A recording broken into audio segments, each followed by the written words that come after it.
অনেক রকম পরোটাই তো খেয়েছেন, তবে টক ঝাল মিষ্টি এই টমেটোর পরোটাটা একবার বানিয়ে খেয়ে দেখুন। এতটাই লোভনীয় হয়, যেই খাবে সেই পরোটাটা কিভাবে বানিয়েছেন জানতে চাইবে। প্রত্যেকটি পরোটার ভেতর অনেকগুলো লেয়ার হয়, আর প্রত্যেকটি পরোটাই বালিশের মতো ফুলে উঠবে। ভীষণ টেস্টি এই পরোটাগুলো খাওয়ার জন্য কোনো তরকারির দরকার পড়বে না, এমনি খেতেই পরোটাগুলো দুর্দান্ত লাগে। নমস্কার বন্ধুরা, আমি ঝর্ণা সিম্পল রেসিপির আরেকটা নতুন ভিডিওতে আপনাদের সবাইকে স্বাগতম জানাই। কেমন আছেন সবাই? আশা করছি ভালো আছেন। চলুন তাহলে রেসিপিটা শুরু করি। দারুণ টেস্টি টমেটোর পরোটা বানানোর জন্য প্রথমে টমেটোগুলো সেদ্ধ করে নেব। তার জন্য গ্যাসের ফ্লেম অন করে একটা কড়াইয়ে জল নিয়ে জলটাকে ফুটিয়ে নিয়েছি। এবার গরম জলের মধ্যে দুটো টমেটো দিয়ে ঢাকা দিয়ে টমেটো দুটোকে সেদ্ধ করে নেব। আমি এখানে পরোটাগুলো বানানোর জন্য দুটো টমেটো ব্যবহার করেছি। লোক সংখ্যা অনুযায়ী টমেটোর পরিমাণটা বাড়িয়ে বা কমিয়ে নিতে পারেন। টমেটোগুলো সেদ্ধ হয়ে গেছে, এখন টমেটোগুলোকে তুলে নিয়ে ঠান্ডা করে নিচ্ছি। টমেটোগুলো ঠান্ডা হয়ে গেলে টমেটোগুলোর খোসাটা ছাড়িয়ে নেব।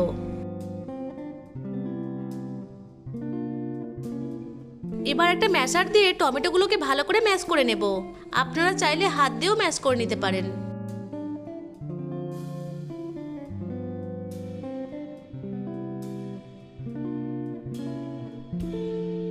আমি এখানে দুটো টমেটোকে ভালো করে ম্যাশ করে নিয়েছি।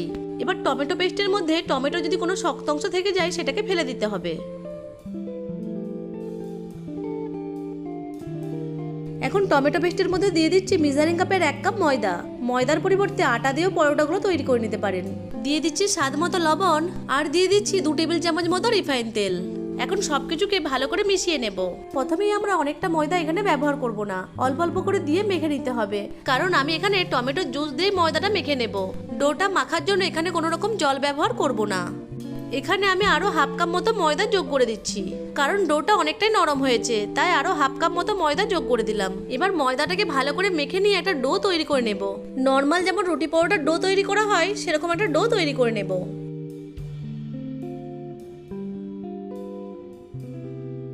ডোটা তৈরি করে নিয়েছি, এখন ঢাকা দিয়ে 10 থেকে 15 মিনিট মতো রেস্টে রেখে দেব।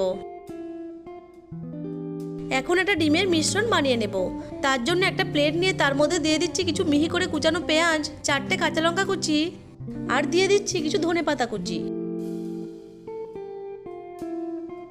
স্বাদ মতো লবণ দিয়ে ভালো করে মিশিয়ে নিচ্ছি। এইভাবে লবণ দিয়ে মিশিয়ে নিলে পেঁয়াজগুলো একটু নরম হয়ে যাবে।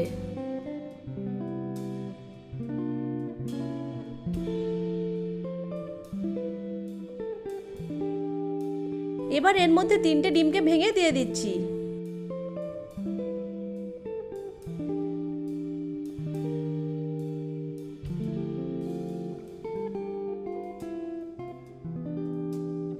ডিমগুলোকে ভালো করে ফেটিয়ে মিশিয়ে নিচ্ছি।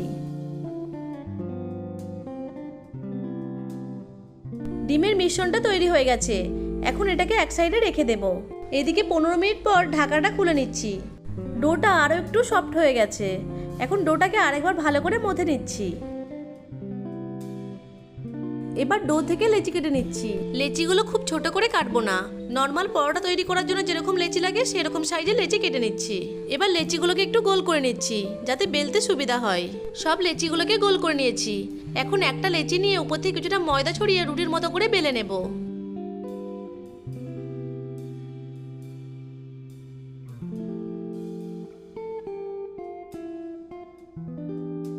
এখন রুটির উপর ভালো করে রিফাইন তেল ব্রাশ করে দেব। এরপর উপর থেকে কিছুটা ময়দা ছড়িয়ে মিশিয়ে নিচ্ছি। এখন রুটির এক সাইড থেকে এভাবে একটা ভাঁজ দিয়ে দেব। এই ভাঁজের উপরও একইভাবে তেল ব্রাশ করে দেব। এরপর উপর থেকে কিছুটা ময়দা ছড়িয়ে মিশিয়ে নেব। তারপর রুটির অপর সাইড থেকেও একটা ভাঁজ দিয়ে দেব। এই ভাঁজের উপরও একইভাবে তেল ব্রাশ আর ময়দা ছড়িয়ে মিশিয়ে নেব। এখন এই সাইড থেকে একটা ভাঁজ দিয়ে দেব। তারপর একইভাবে তেল ব্রাশ আর কিছুটা ময়দা ছড়িয়ে মিশিয়ে নেব। এরপর অপর সাইড থেকেও আরেকটা ভাঁজ দিয়ে দেব। প্রত্যেকটি ভাঁজ দেওয়ার পর হালকা করে একটু চেপে দেব। এরপর এর উপর কোনো তেল ব্রাশ করব না, অল্প একটু ময়দা ছড়িয়ে চৌকো করে বেলে নেব। এইরকম ভাবে ভাঁজ দিয়ে দিলে পরোটার মধ্যে অসংখ্য লেয়ার তৈরি হয়, আর পরোটাগুলো খেতেও খুবই ভালো লাগে। চৌকো করে বেলার সময় পরোটাগুলোকে খুব বেশি পাতলা বা খুব বেশি মোটা করে বেলবো না। দেখুন একটা পরোটা বেলে নিয়েছি। এইভাবে এক এক করে সব পরোটাগুলোকে তৈরি করে নেব। আপনাদের সুবিধার্থে আমি আরেকটা পরোটা তৈরি করে দেখাচ্ছি।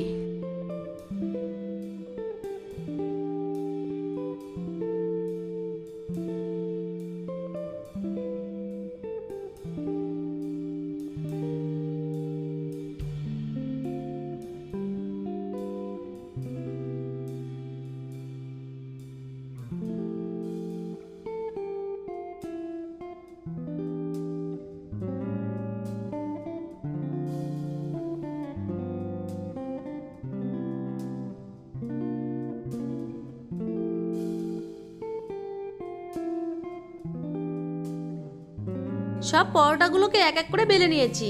এখন পরোটাগুলোকে ভেজে নেব। তার জন্য গ্যাসের ফ্লেম অন করে একটা প্যানে রিফাইন তেল নিয়ে তেলটাকে গরম করে নিয়েছি। এবার একটা পরোটা নিয়ে ডিমের মিশ্রণের মধ্যে দিয়ে উল্টে পাল্টে মিশিয়ে নিচ্ছি।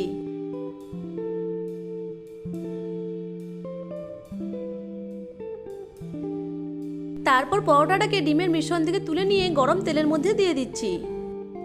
উপর থেকে কিছুটা ডিমের মিশ্রণ লাগিয়ে দিচ্ছি। মিডিয়াম ফ্লেমে পরোটাগুলোকে ভেজে নিতে হবে। পরোটার এক পাশ ভাজা হয়ে গেলে উল্টিয়ে অপর পাশটিও ভেজে নেব। এইভাবে উল্টে পাল্টে পরোটাগুলো দুই পাশ ভালো করে ভেজে নিতে হবে। পরোটাগুলো উল্টে পাল্টে ভাজতে ভাজতে যখন পরোটাগুলোর উপর একটা গোল্ডেন কালার চলে আসবে তখন পরোটাগুলোকে প্যান থেকে তুলে নেব। পরোটাগুলোকে ভাজতে ভাজতে প্রত্যেকটি পরোটা এইভাবে ফুলে উঠবে। একটা পরোটা ভেজে নিয়েছি, এখন প্যান থেকে তুলে নিচ্ছি। একইভাবে এক এক করে সব পরোটাগুলোকে ভেজে নেব।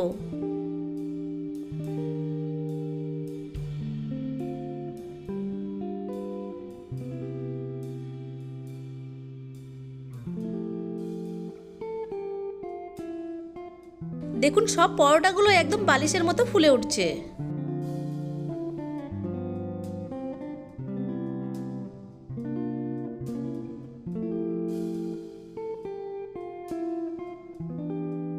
সব পরোটাগুলোকে ভেজে একটা প্লেটে সার্ভ করে দিয়েছি। এই পরোটাগুলো খেতে এতটাই টেস্টি হয় যে একবার বাড়িতে না বানালে বুঝতেই পারবেন না। একবার এই রেসিপি ফলো করে বাড়িতে পরোটাগুলো বানিয়ে দেখুন আর আমাকে কমেন্ট করে জানান পরোটাগুলো খেতে কেমন লাগলো আপনাদের। আশা করছি আজকের রেসিপিটা আপনাদের কাছে ভালো লেগেছে। ভালো লেগে থাকলে আমার ভিডিওটিকে লাইক, কমেন্ট, শেয়ার আর চ্যানেলটিকে সাবস্ক্রাইব করে পাশে থাকা বেল আইকনটিকে অন করে রাখবেন আমার পরবর্তী ভিডিওর নোটিফিকেশন সবার আগে পাওয়ার জন্য। দেখুন পরোটাগুলোতে কতগুলো লেয়ার তৈরি হয়েছে আর পরোটাগুলো কতটা সফট হয়েছে। ভিডিওটা প্রথম থেকে শেষ পর্যন্ত দেখার জন্য আপনাদেরকে অসংখ্য ধন্যবাদ।